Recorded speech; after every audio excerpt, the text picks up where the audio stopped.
Bueno, una vez teniendo las imágenes radiográficas y de tomografía, finalmente tenemos que vertir una clasificación para poder determinar la lesión que tiene este anillo pélvico. Y para eso utilizamos la clasificación de Tile.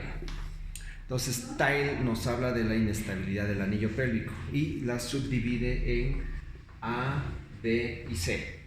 Tenemos que tener entendido que A son fracturas de anillo pélvico en las cuales no está comprometida la estabilidad del anillo pélvico. Por ejemplo, entre estas podemos tener fracturas aisladas de alas ilíacas, fracturas aisladas de ramas ilio o isquiopúbicas, ¿sí? Y un tema importante en una clasificación A o fracturas estables de anillo pélvico son las fracturas de sacro y sacrocoxis. Quiere decir que veamos que este es nuestro sacro, en nuestra articulación sacrocoxigia, ¿sí? Entonces podemos tener acá fracturas longitudinales, transversas de sacro, las cuales no comprometen estabilidad del anillo pélvico. Obviamente entonces este grado A de Tile son fracturas que no comprometen la vida del paciente, ¿sí? Entonces un tema importante en esta clasificación A de Tile son las lesiones sacrocoxígeas. Son lesiones típicas muy comunes por caídas de sentón, de sentado, que se llama el término es ahorcajada, muy típico en una caída de la ducha, en las gradas. Entonces, ¿qué se puede lesionar esta articulación sacrocoxígea? Lo que hay que recordar de esta articulación sacrocoxígea es justamente eso, es una articulación.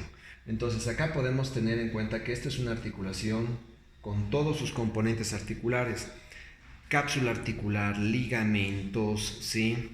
Y obviamente la estructura ósea pura del coxis.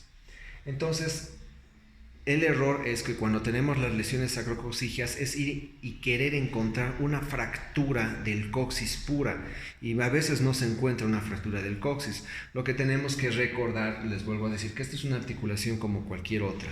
Quiere decir que como una articulación puede presentarse esguinces desde leves, severos, ¿sí? Pueden presentarse luxaciones, luxofracturas, una combinación infinita de combinaciones en las lesiones de sacrocoxis. El diagnóstico se basa en la clínica, obviamente el tacto de esta zona con mucho cuidado, que es bastante álgida, ¿sí? Hasta obviamente las proyecciones de radiografías que va en una AP y lateral del sacrocoxis, donde podremos ver si se evidencian trazos de fractura o no. Y eso es lo que tenemos que tener en cuenta, que puede este paciente tener el antecedente, la clínica y el dolor de una lesión sacrocoxígea, pero al no encontrar una lesión radiográfica no quiere decir que no tenga una lesión.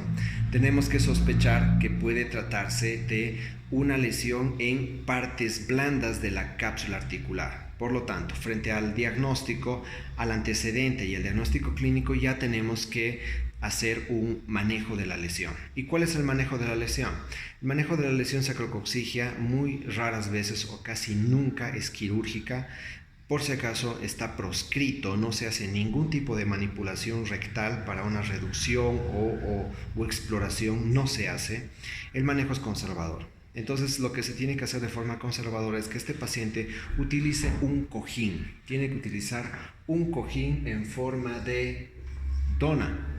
Entonces este cojín lo tiene que utilizar para poder aislar la articulación sacrocoxígea y que en cada momento que el paciente se siente no se siga lesionando. Entonces esto tan sencillo es el manejo de la lesión sacrocoxígea, un cojín. Entonces este cojín obviamente lo tiene que utilizar en caso de un esguince por 3 semanas, en caso de fractura obviamente por 6 semanas, ¿sí? Y algo que los vuelvo a recalcar es que es importante que sepan clínicamente en qué semana se produce el callo óseo blando para saber que estén yendo por buen camino la consolidación de esta fractura. Entonces les voy a recordar que la tercera cuarta semana se produce la consolidación de la formación de callo óseo blando. Entonces, si esta tercera cuarta semana el dolor disminuye bastante, quiere decir que estamos yendo por buen camino y finalmente tendremos que esperar a la consolidación definitiva, ¿sí?